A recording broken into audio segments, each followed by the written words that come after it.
wide side of the field as he drops back. Here comes Will, the Terminator, with a sack on Herbert.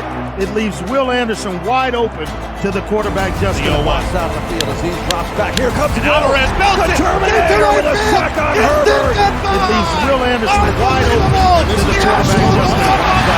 Here comes Will, the Terminator, with a sack on Herbert. It leaves Will Anderson wide open to the quarterback, Justin. What's up, Houston? This is Clayton with 713 Sports Talk. Welcome to the channel. This is officially episode 1 of the podcast / YouTube show, where we cover all things Houston, from the Cougars to the Astros to the Rockets to whomever else in between.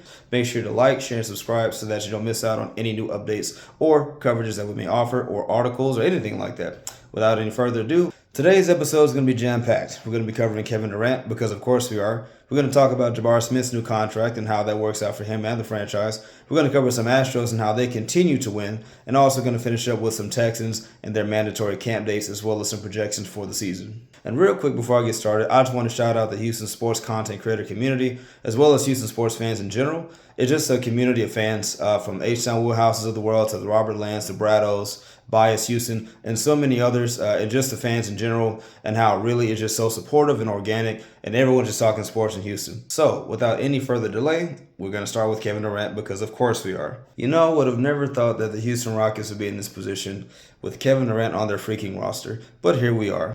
When I first saw the trade go down, I had to check my phone, scroll. My brother actually told me about it, and when I saw it, I just couldn't believe it. But yeah, here we are. We got Kevin Durant. And it's not just about having Kevin Durant, it's about what the move represents. After years of either being bottom dwellers or advancing, or just trying to get every little bit of juice out of the fruits that you could, whether you're Stone, whether you're Doka, this is the culmination of so many down years. Whether it was Jalen Green getting drafted, Jabari Smith, Şengün, it took a while to get here. From when Russ left and Harden ultimately left to where we are now, Kevin Durant really represents just that next step into where you want to be as a franchise. Now, we might all be wondering, what are some realistic expectations for having Kevin Durant? Does this mean that the Rockets are all of a sudden going to win 70 games and set records? Probably not. But realistically, though, these Rockets are much better built for the regular season, for the grind that is 82 games, and they're much better built for the playoffs right now.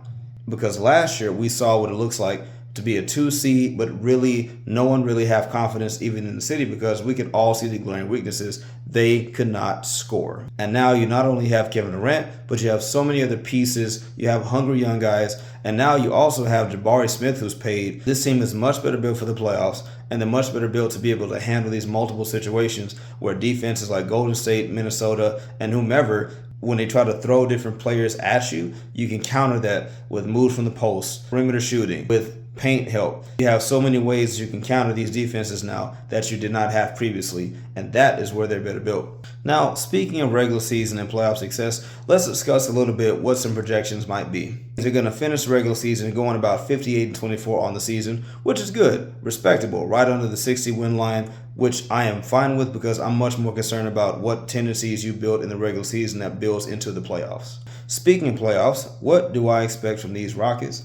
Not to be too much of a homer, but if it's the Lord's will, if all things work out well, there's health, and there's the proper projections that we all can agree that we think we see, I have them at least going to the conference championship, if not going to the NBA Finals, if everything breaks their way. I just don't see a lot of teams being a threat to them outside of OKC, maybe the Timberwolves, maybe Denver. I don't see many teams being able to really compete with these Rockets as currently constructed. And to wrap up on this section of the pod, we got to answer the question, what really is a successful season for these Rockets? I think anything before the conference championship, I think you're disappointed.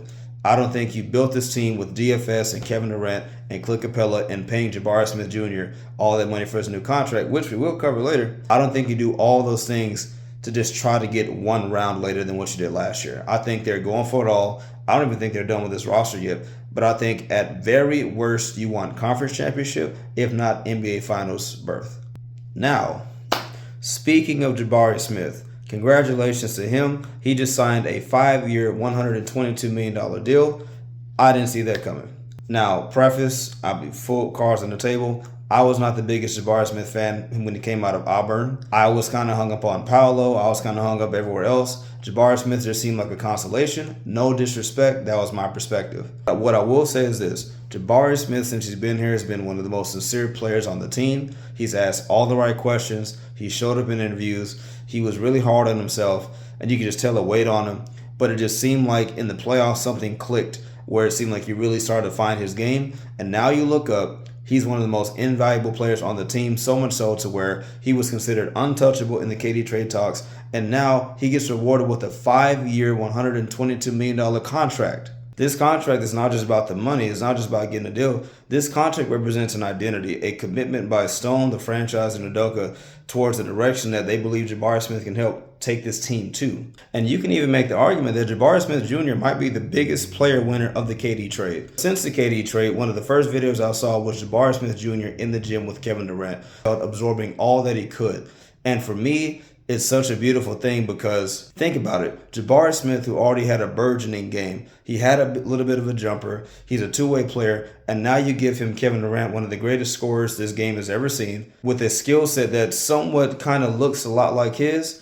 Maybe not, but still. He can learn so much from Kevin Durant, not just now, but for the future. And as far as Jabari's role on the offense, I mean, of course, he's definitely a starter. And he can definitely anchor that 4 or even 5 spot depending on how you want to play, whether small ball or traditional. He can shoot from the outside. He has a pull-up game. He can play a little bit from the post. He can rebound the ball. Overall, Jabari is just a plus player, which is why they paid him. Pausing for a quick second. Make sure once again you like, share, and subscribe so that you don't miss out on any updates or coverages from the channel. Or look out for any articles that I may post. Switching gears for a second. Let's talk some Astros. As of right now, the Houston Astros are top 2 seed next to the Detroit Tigers in the AL. Nobody going into this season probably predicted that the Astros would do this well. Maybe some, but not all. In the beginning of the season, the Astros looked like a 500 team who were just trying to barely stay above water. But as of late, this team has switched to another gear completely, with contributions from Cam Smith of all people. Jake Myers, Altuve has somewhat been up and down. Walker has been doing the best, but you've gotten so many contributions from so many unlikely places. It's really by necessity, because all of the injuries and inconsistent performances by many key players has warranted as such. Shout out to guys like Brandon Walter, Ryan Gusto, Colton Gordon, heck, even Weems pitched today. With all that being said, I think Joe Espada honestly has the inside track to being AL Manager of the Year. I know the Detroit Tigers are the number 1 seed in the AL, and you would think just go ahead and crown them now. But if you look at just the sheer volume of issues that these Astros of this season has had to endure, Joe Espada clearly is at least top 2 for Manager of the Year in the AL. I think if the Astros finish top 2 in the AL, I think he wins AL Manager of the Year. Now, funny enough, speaking of the Tigers are the ones who swept the Astros out of the playoffs last year. And I'm pretty sure these Astros want to get that bitter taste out of their mouth. So yes, we're talking playoffs for a second.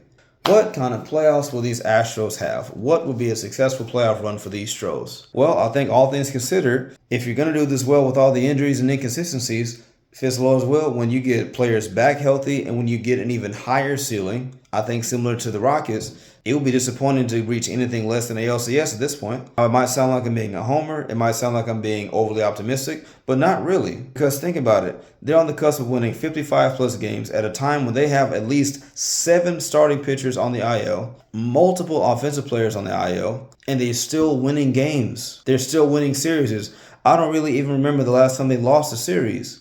They just finished off the best June in franchise history, winning every single series of the month. Josh Hader going 24 for 24, winning a number of close one-run ball games. Rookies excelling. Pitchers that were just in Sugarland 2 weeks ago doing their jobs. With all this going on, if you give these Astros at least this much more health and this much more stability, the ALCS seems more and more likely at least the floor of this team. Now, the last thing we're going to cover today are the Houston Texans and their camp start date. The Houston Texans start camp later on this month, and it's truly going to be an exciting time for this team, the franchise, D'Amico, CJ, and the entire city. After last year's bitter ending at the hands of the Kansas City Chiefs, the Houston Texans have completely revamped their offense with Jaden Higgins, Jalen Noel, Christian Kirk. Again, it's been said so much before. It's an exciting time in the city of Houston. You got Nick Caley as the new OC.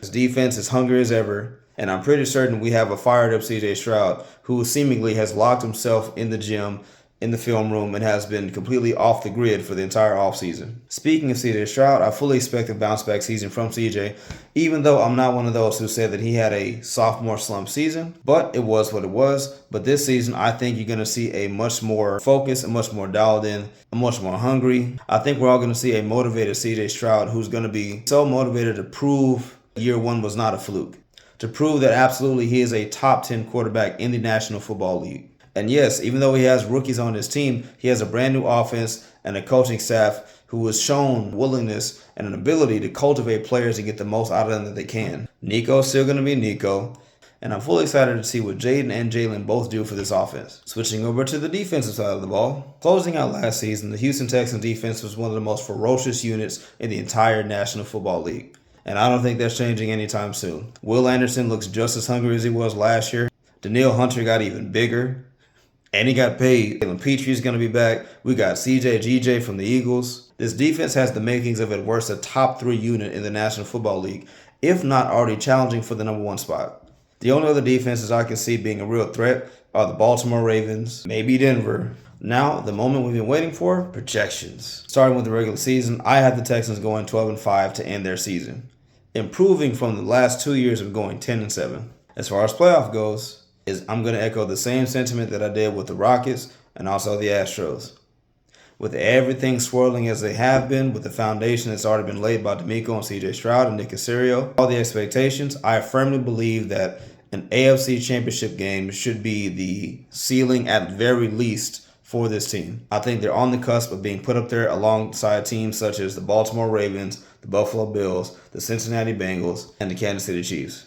We know that in order to get there, we got to start beating teams like that more consistently.